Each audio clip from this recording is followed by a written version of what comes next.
Before we begin, I need to apologize. I started publishing country sites for little folks on the Windy Valley Digest, but life got in the way and the series sat unfinished for far too long. This video is a chance to get back on track.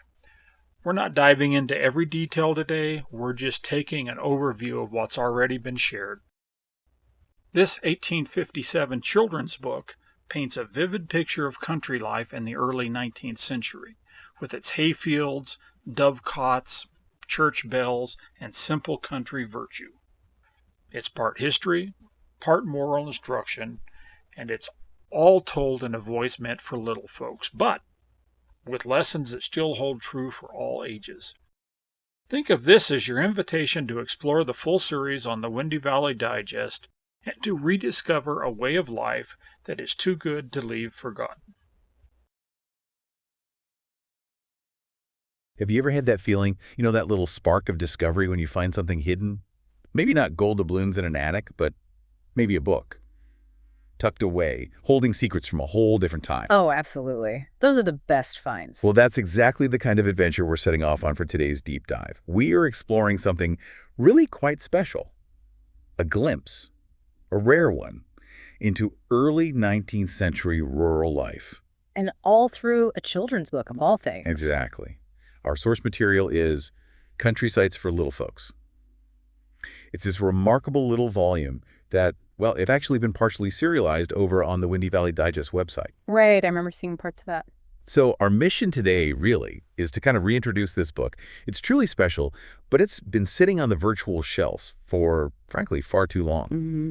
And the really exciting news is that the Windy Valley Digest is going to start publishing parts of it again, picking up right where they left off. Oh, that's fantastic news. Isn't it? Because it's not just some old book. It feels more like a window, doesn't it? Yeah. Straight into the past. It's packed with these surprising little details about everyday life back then. Yeah, what's truly fascinating about this source, I think, is how it lets you almost feel the texture of daily life. For kids, sure, but for the adults too in that era. Wait. It's got this unique mix of just simple observation, side by side with some, subtle moral lessons. And those engravings. Oh, yes, the engravings, too, like it says in the foreword. They really bring the descriptions to life. It might look simple, but there's a real depth there, historically speaking. And the story of how we even got this particular book for the deep dive. Well, that's a little story in itself. Oh, do tell. So our contributor, Vince, he literally stumbled upon it in this tiny, really unassuming used bookstore. You have to picture it. Quiet owner, barely looking up from her own reading. Piles of books everywhere. Everywhere. Boxes stacked, shelves overflowing, just chaos, but the good kind. He'd actually already found some Abraham Lincoln books, which was a nice find. Okay. But then he's walking towards the counter, and he notices the floor's uneven, and sticking out from under a shelf, there's this raggedy little book. No title visible at all. Wow, pure chance. Serendipity. Totally. So he picks it up, red cloth cover, kind of faded, but you can see this ornate stamp pressed into it front and back. Some gold embossing on the spine, also faded. Okay. He opens it up, and there it is. Country Sites for Little Folks. And the date just jumps out, 1857. 1857, so pre-Civil War. Exactly. Before the Civil War, even before Lincoln was president. Yeah. And, your imagination just takes off, doesn't it? Right. You start thinking. Yeah. Like maybe a father held his kid on his lap reading this exact book the night before he went off to fight. Oh, well, that's poignant. It really is. Yeah. That idea. Yeah. Did he come back? Vince chose to believe he did, for a happy ending. Or maybe the book went west. Oregon Trail, Santa Fe Trail, Pony Express even. It could have had quite a journey. Who knows? The book itself doesn't give much away. Yeah. Just a few pencil marks, too faint to read now. 160-year mystery. But, the book's wider history is actually pretty well documented. It wasn't originally American. Oh, really? No, it started in England around 1835, published by Charles Tilt and Tilton Bogue, and the title was different then, too. Country Walks for Little Folks. Walks, not sights. Interesting. Yes. It was part of a series called Tilt's Handbooks for Children. There were 12 titles, apparently.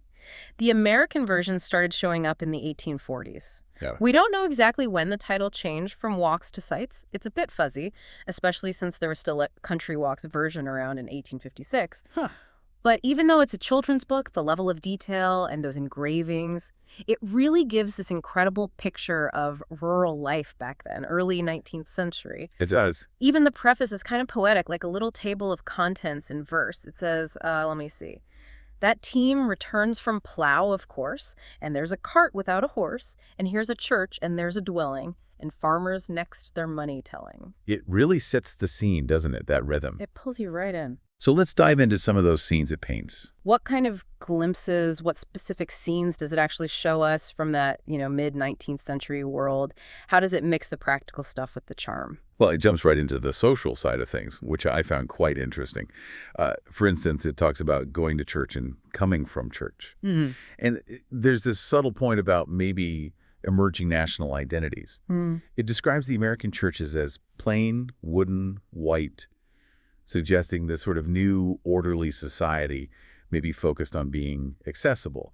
But then you contrast that with the old English stone churches, the spires, reflecting that really deep history and tradition. That's a neat contrast. Yeah, and it gets into language, too. It points out that Protestant services were in our own language, English, so children could actually understand, whereas Roman Catholic services were still in Latin, which, made it much harder for kids to follow along. Right. That would make a huge difference in how you engage with it as a child. Exactly. It shaped religious literacy, participation, right from childhood.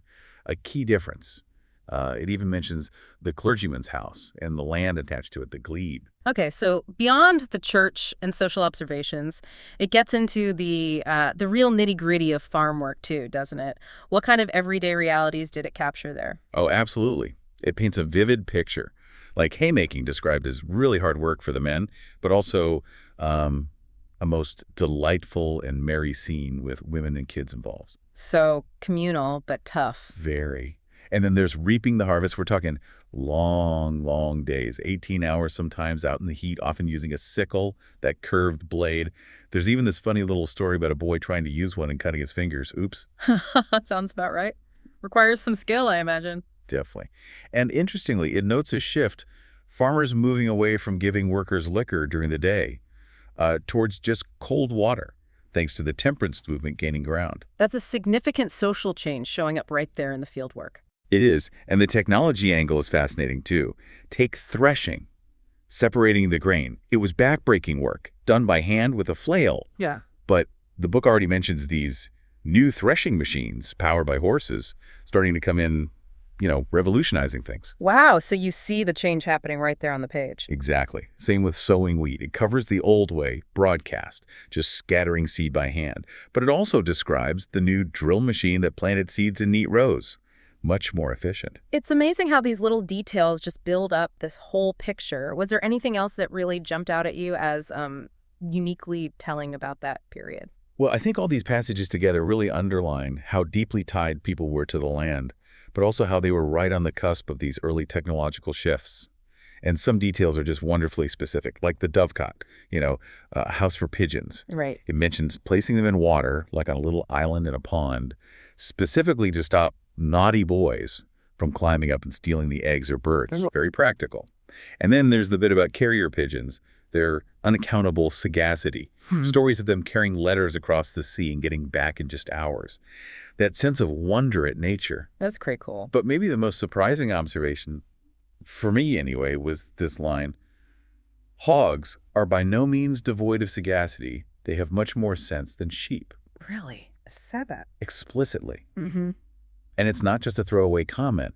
It suggests a kind of nuanced thinking about animal intelligence back then, challenging maybe common ideas, especially when understanding your livestock was so vital. That's fascinating, pushing back against assumptions even in 1857. Exactly. So wrapping this up, what's the big takeaway for you? This deep dive into country sites, it really feels like opening a direct window onto a past that's, well, both familiar and yet incredibly different, doesn't it? You see the human effort, the community, but also the rhythms, the tools, the early hints of changes to come. It's like a snapshot preserved. It absolutely is. And it makes you think, doesn't it? It raises this question for you listening now.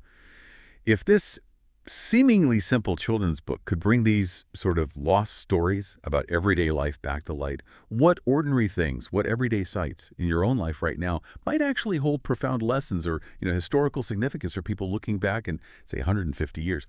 What are we overlooking today? Well, that's the overview. But the heart of Country Sites for Little Folks is in the full posts on the Windy Valley Digest. From the fields to the cottage door, and from Sunday worship to the autumn pig drives, each part tells its own stories in words and engravings. I know it's been a while since the last installment, and I really do appreciate your patience, but I believe this series is too rich to leave unfinished, and we'll be continuing it exactly where we left off.